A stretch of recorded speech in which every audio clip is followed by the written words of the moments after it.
L'équipe de France de football américain, championne du monde. Un titre décroché aux World Games en 2017. Son secret, une prise en main à l'américaine. Des entraîneurs spécialement venus des États-Unis qui n'hésitent pas une seconde à former les Français comme ils le font avec leurs boys.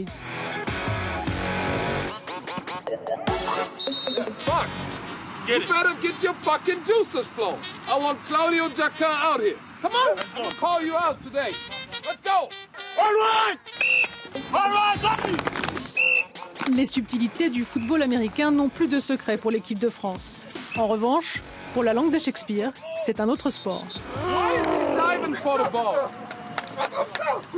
Hey, tell him that he can't dive for the ball. If you fumble it, don't dive for it to break somebody's leg. Plonge pas pour la balle. On va éviter de se blesser aujourd'hui. Le football américain se joue 11 contre 11, mais une équipe complète a 50 joueurs. Le quarterback, ici en rouge, équivalent du capitaine, est sur le terrain le maître à jouer. Il appelle les jeux, mène les attaques, passe la balle à un receveur qui doit se démarquer et l'attraper. Stephen, numéro 23, est running back. Son rôle est de porter la balle pour gagner du terrain par la course. Champion du monde comme tous ses coéquipiers, mais sans revenu. Le football américain en France est un sport de haut niveau, mais pas une profession. On n'en vit pas ici en France. Pour moi, ça reste encore un loisir.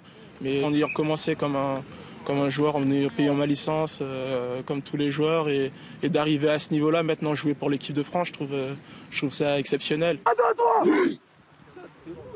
Si pour intégrer l'équipe de France, il faut être français, ce n'est pas le cas des quelques 233 clubs de l'Hexagone. Comme ici, à Thonon-les-Bains, dans les Alpes françaises. Traditionnellement, la ville est visitée pour sa fondue au fromage, ses thermes et ses sports nautiques. Mais depuis peu, elle accueille 3 nouveaux résidents. Amen. Jonathan, Alpha et Kyle. Bon appétit. Tous 3 sont d'excellents joueurs de football américain.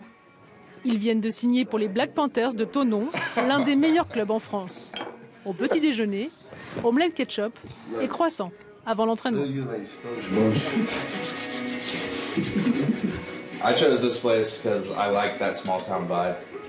I wanted an opportunity to travel and be in a beautiful city, but also kind of not have distractions and be able to focus on football. Fraîchement débarqués des États-Unis, ils n'ont pas pris le temps encore d'explorer les Alpes où ils vivent. Look at those mountains, bro. We don't really get this in New York City. Like, to find that, you have to go to New York, like upstate New York. Leurs frais sont pris en charge par des sponsors de la ville. Voitures, hébergements et petits plats mijotés par des restaurants de proximité. Thonon les traite comme des stars, un luxe qu'ils ne boudent pas. Because in college, we feel like we're so important. We feel like, we the stuff around campus. So it's good to,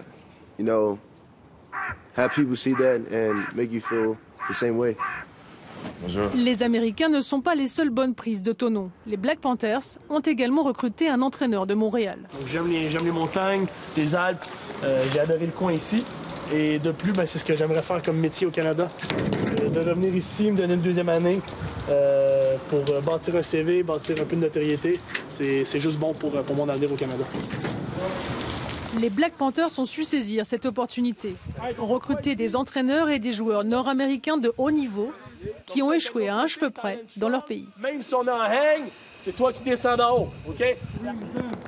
Ici, sous le maillot numéro 6, on retrouve Kyle. Lui et ses compatriotes sont des recrues en or pour le club. Une occasion de grimper rapidement dans les classements, mais aussi d'impressionner les sponsors locaux et les politiciens. Et ça marche. Mieux ils jouent, plus ils gagnent, plus on est avec eux. C'est gagnant-gagnant.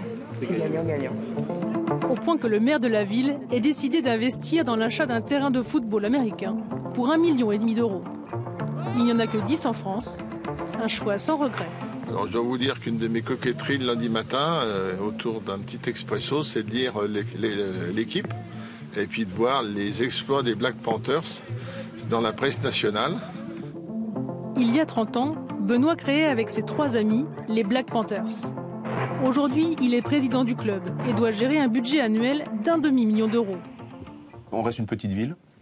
Et je fais un parallèle avec ce qui s'est passé au rugby il y a une trentaine d'années maintenant, où il y avait des petites villes qui jouaient au plus haut niveau, et ça a disparu, parce que ça demande beaucoup d'argent, beaucoup de ressources.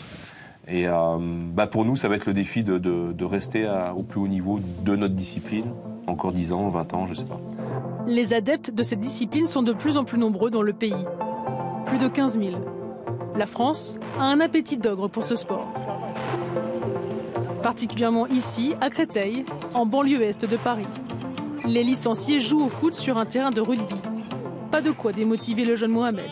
J'ai découvert ce sport à travers un manga et ça m'a plu, donc j'en ai parlé à mes parents. Et avec mes parents, on est allé chercher sur internet un club et on a découvert les ogres qui étaient déjà près de chez moi. Et en plus, c'est un jeune club. 1, 2, 3, du La mairie de Créteil n'a pu donner que 2 000 € depuis son ouverture il y a 4 ans. Et pas une seule entreprise locale ne parraine l'équipe. Allez, il faut le sortir du cercle. Allez, les gars. Casques, épaulières et autres